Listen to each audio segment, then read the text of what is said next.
Hello, everyone. Good morning. Welcome to our presentation, The Fraudulent Expert, Overcoming Imposter Syndrome at the Center. So, hello, I'm Victoria. I go to Renaissance High School in Meridian, Idaho. I've been a consultant for 2 years and a student manager for the past year. We work at Renaissance High School's writing center called the Scribe, which is our peer tutoring center that has just become a central part of our school's community. We have students coming in all the time working on any types of writing, and our writing center is almost 55 strong, and it's been going for about 13 years now, and it's just a lovely atmosphere that we've built over these years. Okay, and I'm Grace. I am also a senior at Renaissance High School, and I want to talk to you guys a little bit about Renaissance because Renaissance in general is very reflective of the culture inside of the Scribe, and that kind of causes what we're going to talk about a little later in this presentation. But essentially, Renaissance is a school of choice, and in your junior year, students have to pick between either getting an Associate of Arts from ISU, which is what Victoria is doing, or you can choose to do the IB program. I am doing that. I'm also taking CTE classes along with that. So clearly Renaissance is a very challenging school. And this is one of those reasons that we have academic supports like the Scribe. And like I said earlier, the Scribe is very reflective of Renaissance's culture. So a lot of times we have these feelings of what we're going to call on days for this presentation. So these are the days when you're in the writing center and it feels like nothing can go wrong. You are collaborating very easily with your clients and words are flowing. Like it really feels like everything is on top of the moon. It's great. You have an engaged client and you honestly just feel amazing. I have personally felt this a lot. I was able to consult a chemistry internal assessment, which is essentially a chemistry paper about an experiment. And I wrote one myself, so I had a lot of experience with this, and I was able to really help the client and engage them and help them reformat their structure and help them fix other small aspects of the essay that I felt as though they needed to improve on. On days really feel like validation for all the hard work that you've put into developing your skills for both tutoring and writing. But with the existence of on days, it does lend itself to what we're calling off days. Off days feel like younger or shy clients who don't really say that much, or a stubborn client that seems resistant to any and all help. It's likely that they don't even want to be there. Or sometimes an off day is just a Friday afternoon where you're tired and you just want to go home. I feel like at some point we've all kind of been there. I know for me personally, I think back to one particular moment last year when a freshman had come in for a paper, and I told myself, like, I can get through this, I can do it. And it was very awkward, very quiet. And every time I said something, I just kept repeating that same thing in a different way. And I felt like the more I kept talking, the less helpful I got. At the end of the consultation, I bid her good day, put my head in my hands, and I sighed because it just was not working for me that day. So off days really are something that really, they're the most memorable, I think, of any kind of days that we might have in any kind of tutoring work that we do. Yeah, and I have also felt a lot of off days as a student manager. There have been times where consultants have come to me to ask for my help and my collaboration on other clients' papers because they felt they didn't have the necessary skills to help them with their paper. And I felt like I have been tripping over my words and not being able to adequately help anybody. So what does this have to do with anything? The average consultant really does switch between on and off days like a light switch. It's a very fluid transition, but the problem is we remember the off days more than the on days. Yeah. So what are these off day feelings that we experience? What is it that makes us doubt ourselves and just want to put our head in our hands? That's something that we are going to uncover today. I mixed it up.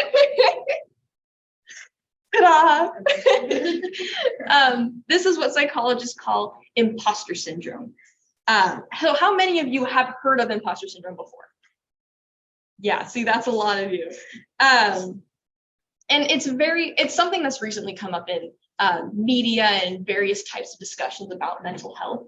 And so today we are going to be exploring imposter syndrome, how it manifests in the Writing Center for tutors, and how we can work together to overcome it individually and prevent it within our center for others.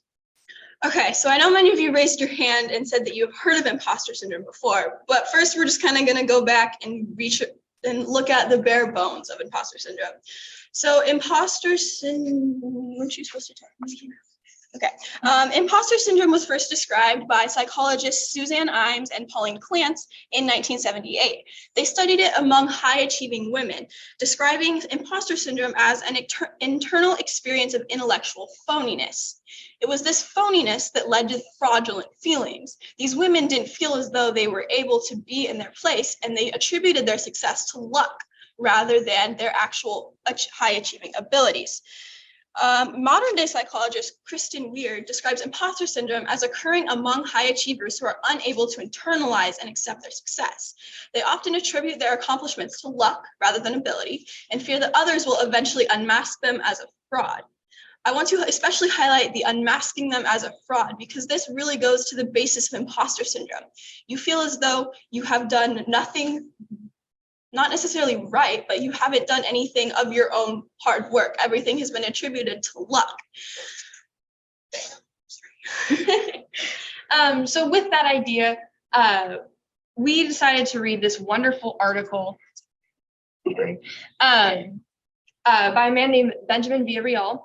He's an assistant professor of English and the director of the Center for Teaching Excellence at New Mexico Highlands University. And he wrote an amazing article titled Imposter Syndrome in the Writing Center, an Autoethnography of Tutoring as Mindfulness. This article describes his relationship with both imposter syndrome and anxiety in his time working with Columbia University's Graduate Student Writing Center. He explains the soul-crushing anxiety surrounding being a Chicano first-generation student in the doctoral program. And like everyone around, he felt like everyone around him was more competent, that their whole lives had brought them to this moment when he was just some kid that lucked into this opportunity. When he signed up to be an office assistant at the GSWC, my apologies. He instead got the tutoring position because the interviewers saw his resume with expansive writing experience. He also explains how his Chicano culture mixed with his experiences with imposter syndrome. And we find that minorities tend to be a lot more prone to imposter syndrome given things such as structural racism. This kind of leads us into, oh shoot, sorry. Don't worry. Frederick Hives was quoted in the article mentioned previously by Grace by Kristen Weir, where he says, "I was taught I would need to work twice as hard to be half as good. While this instills a goal-oriented approach within me, it also keeps me feeling as though my efforts will never be enough." And this really hits the nail on the head as to what imposter syndrome is, feeling as though you will never be enough, surrounded by people who are seemingly much more important and much more competent than you will be. So this leads us to a little thing that we have here in America called achievement culture. It's essentially the idea where people work hard to achieve their goals and better the group as a whole. However, this idea that we have to work hard to achieve goals really starts to bring up these ideas of productivity. How productive can I be in this certain situation?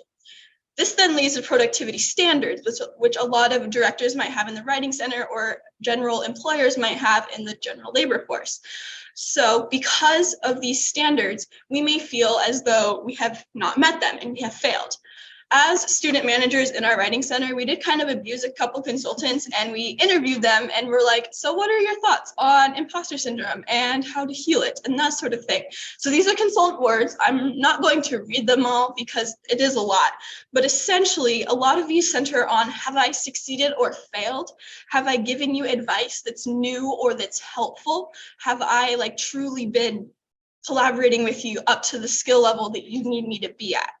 So a lot of these things are in the tutoring center. So that makes the tutoring center sometimes the center of unworthiness and self-doubt. However, even people like Villarreal, who was in the Graduate Student Writing Center at Columbia University, thought that he would lose his job because he wasn't doing enough.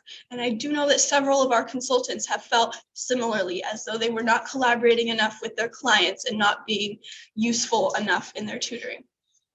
And though we find that imposter syndrome is common in all fields across the board, but specifically for our presentation, we're talking about the Writing Center, how can we overcome these fraudulent feelings that seem to pop up during these off days? Well, Christian Weir, Villarreal, and most online sources you'll find regarding imposter syndrome claim that the first step is knowing what it is. So congratulations, everyone. You are already halfway there.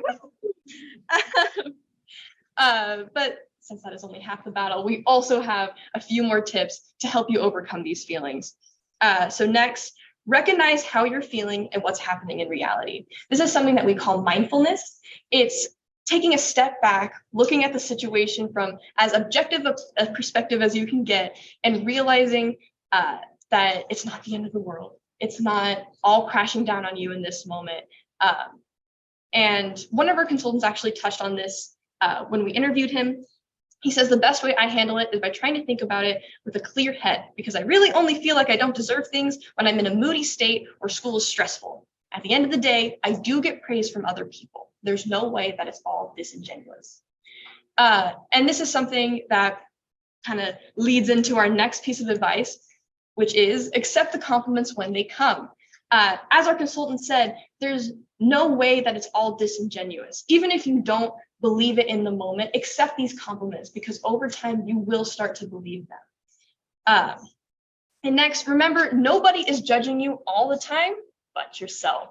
This is something that psychologists call an imaginary audience. It's when you feel as though everyone around you is looking at you and they're scrutinizing your every detail. But that simply isn't the case. No one is being your personal critic other than you. So if you can take that mindfulness approach that I mentioned earlier and take a step back, you should be able to understand that what you're doing is fine. And that leads us into our next one. Stop comparing yourself even to yourself. If you think back to your on days and you think of how good those were and how right now it all sucks, that is not helpful. Because everyone experiences these off days and everyone experiences the on days. Just like you shouldn't compare yourself to other people, you shouldn't compare yourself to your past experiences. Because time goes on and you will always get better. You will always achieve those on days again. And next, and one of our consultants did actually touch on this as well. She says that imposter syndrome dissipates a little bit because you're like, okay, I might not be as good as this person, but I have a lot of other stuff to offer, so I can still keep going. And so just like Sarah Grace says, being able to say, okay, right now this isn't feeling as bad, but this is actually something I can offer, can be really helpful in that mindfulness process. And finally, you are human, and as a fallible creature, accept that you can't ever be perfect. I know that there was a presentation earlier in this conference about not being perfect and perfectionism, and amen, that is exactly what we're trying to say here as well.